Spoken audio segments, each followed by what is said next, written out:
Imagine being told to fight an army with just 300 men, and you only got trumpets and torches. Sounds like a bad plan, huh? Let's find out.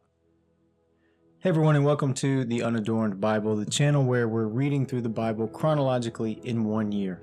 I am so glad you're here. You found us on day 91 of our journey, and we are experiencing Judges chapter 6 and 7 today. With that being said, we're going to dive right into Judges chapter 6. The Israelites did what was evil in the sight of the Lord, and the Lord gave them into the hand of Midian 7 years. The hand of Midian prevailed over Israel, and because of Midian, the Israelites provided for themselves hiding places in the mountains, caves, and strongholds. For whenever the Israelites put in seed, the Midianites and the Amalekites and the people of the east would come up against them. They would encamp against them and destroy the produce of the land as far as the neighborhood of Gaza, and leave no sustenance in Israel, nor any sheep or ox or donkey.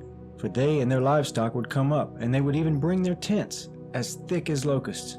Neither they nor their camels could be counted, so they wasted the land as they came in. Thus Israel was greatly impoverished because of Midian, and the Israelites cried out to the Lord for help. When the Israelites cried to the Lord on account of the Midianites, the Lord sent a prophet to the Israelites, and he said to them, "Thus says the Lord, the God of Israel, I led you up from Egypt and brought you out of the house of slavery, and I delivered you from the hand of the Egyptians, and from the hand of all who oppressed you, and drove them out before you, and gave you their land. And I said to you, I am the Lord your God. You shall not pay reverence to the gods of the Amorites in whose land you live, but you have not given heed to my voice." Now the angel of the Lord came and sat under the oak at Ophrah, which belonged to Joash the Abiezrite, as his son Gideon was beating out wheat in the winepress to hide it from the Midianites. The angel of the Lord appeared to him and said to him, "The Lord is with you, you mighty warrior." Gideon answered him, "But sir, if the Lord is with us, why then has all this happened to us? And where are all his wonderful deeds that our ancestors recounted to us, saying, Did not the Lord bring us up out of Egypt? But now the Lord has cut us off and given us into the hand of Midian." Then the Lord turned to him and said, "Go in this might of yours and deliver Israel from the hand of Midian. I hereby commission you." He responded, "But sir, how can I deliver Israel? My clan is the weakest in Manasseh, and I am the least in my family." The Lord said to him, "But I will be with you, and you shall strike down the Midianites, every one of them." Then he said to him, "If now I have found favor with you, then show me a sign that it is you who speak with me. Do not depart from here until I come to you and bring out my present and set it before you." And he said, "I will stay until you return." So Gideon went into his house and prepared a kid and unleavened cakes from an ephah of flour.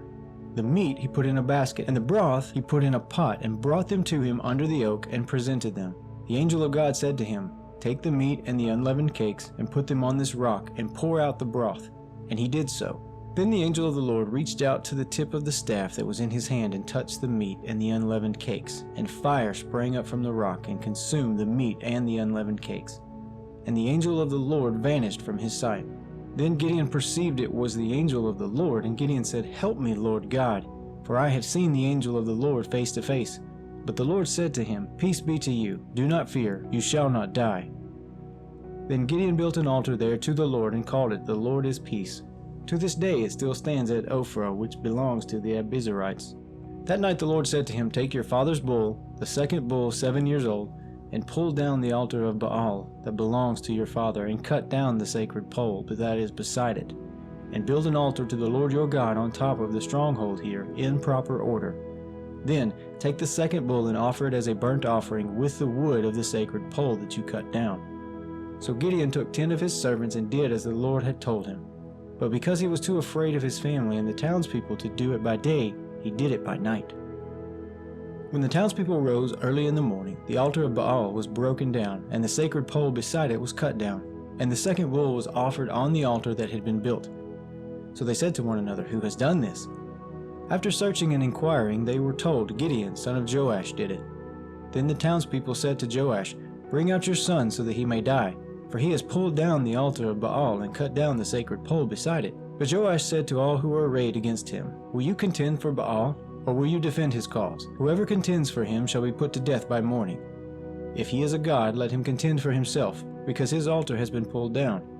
Therefore on that day Gideon was called Jerubbaal, that is to say, "Let Baal contend against him," because he pulled down his altar. Then all the Midianites and the Amalekites and the people of the east came together, And they crossed over and encamped in the valley of Jezreel. But the Spirit of the Lord took possession of Gideon, and he sounded the trumpet, and the Abiezrites were called out to follow him. He sent messengers throughout all Manasseh, and they too were called out to follow him. He also sent messengers to Asher, Zebulun, and Naphtali, and they went up to meet them. Then Gideon said to God, "In order to see whether you will deliver Israel by my hand, as you have said, I am going to lay a fleece of wool on the threshing floor. If there is dew on the fleece alone, and it is dry on all the ground, then I shall know that you will deliver Israel by my hand, as you have said." And it was so. When he rose early the next morning and squeezed the fleece, he wrung enough dew from the fleece to fill a bowl of water. Then Gideon said to God, "Do not let your anger burn against me, but let me speak one more time. Let me please make trial with the fleece just once more. Let it be dry only the fleece, and on the ground all below there be dew." And God did so that night. It was dry on the fleece only, and on all the ground there was dew. Chapter 7. Then Jerubbaal, that is Gideon, and all the troops who were with him rose early and encamped beside the spring of Harod, and the camp of Midian was north of them, below the hill of Morah in the valley.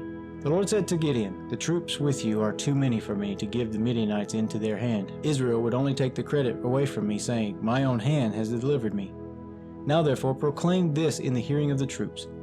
Whoever is fearful and trembling, let him return home." Thus Gideon sifted them out. 22,000 returned, and 10,000 remained. Then the Lord said to Gideon, "The troops are still too many. Take them down to the water, and I will sift them out for you there. When I say, 'This one shall go with you,' he shall go with you. And when I say, 'This one shall not go with you,' he shall not go." So he brought the troops down to the water, and the Lord said to Gideon, "All those who lap the water with their tongues, as a dog laps, you shall put to one side. All those who kneel down to drink, putting their hands to their mouths, you shall put to the other side." The number of those who lapped was 300, but all the rest of the troops knelt down to drink water. Then the Lord said to Gideon, "With the 300 who lapped, I will deliver you and give the Midianites into your hand.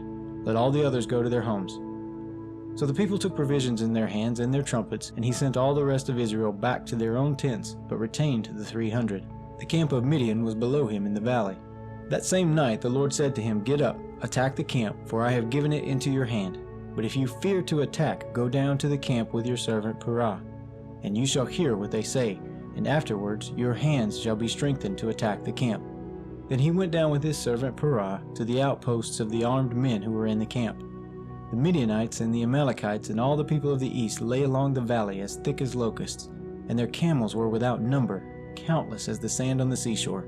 When Gideon arrived, there was a man telling a dream to his comrade, and he said, "I had a dream, and in it a cake of barley bread tumbled into the camp of Midian, and came to the tent and struck it so that it fell. It turned upside down, and the tent collapsed." And his comrade answered, "This is no other than the sword of Gideon, son of Joash, a man of Israel. Into his hand God has given Midian and all the army." When Gideon heard the telling of the dream and its interpretation, he worshipped, and he returned to the camp of Israel and said, "Get up, for the Lord has given the army of Midian into your hand." After he divided the 300 men into 3 companies and put trumpets into the hands of all the men and empty jars with torches inside the jars, he said to them, "Look at me, and do the same. When I come to the outskirts of the camp, do as I do. When I blow the trumpet, I and all who are with me, then you also shall blow the trumpets around the whole camp and shout, 'For the Lord and for Gideon.'" So Gideon and the 100 who were with him came to the outskirts of the camp at the beginning of the middle watch, when they had just set the watch. And they blew the trumpets and smashed the jars that were in their hands. So the 3 companies blew the trumpets and broke the jars, holding in their left hands the torches, and in their right hands the trumpets to blow. And they cried, "A sword for the Lord and for Gideon." Every man stood in his place all around the camp, and all the men in camp ran. They cried out and fled. When they blew the 300 trumpets, the Lord set every man's sword against his fellow and against all the army. And the army fled as far as Beth-shittah, toward Zerahah, as far as the border of Abel-Meholah by Tabith. And the men of Israel were called out from Naphtali and from Asher and from all Manasseh, and they pursued after the Midianites. Then Gideon sent messengers throughout all the hill country of Ephraim, saying, "Come down against the Midianites, and seize the waters against them, as far as Beth-barah and the Jordan." So all the men of Ephraim were called out, and they seized the waters as far as Beth-barah and the Jordan. They captured the 2 captains of Midian, Oreb and Zeb. They killed Oreb at the rock of Oreb, and Zeb they killed at the winepress of Zeb, as they pursued the Midianites. They brought the heads of Oreb and Zeb to Gideon beyond the Jordan. This ends the reading for today. Was it Gideon's genius that won the battle? I don't think so. It was God working through obedience, and that is what we see in this story. What's one time that you had to trust God even though the odds seemed against you? Leave me a comment below, and don't forget to hit that like button and subscribe to the channel. You don't want to miss what's coming next. We'll talk to you tomorrow. Take care.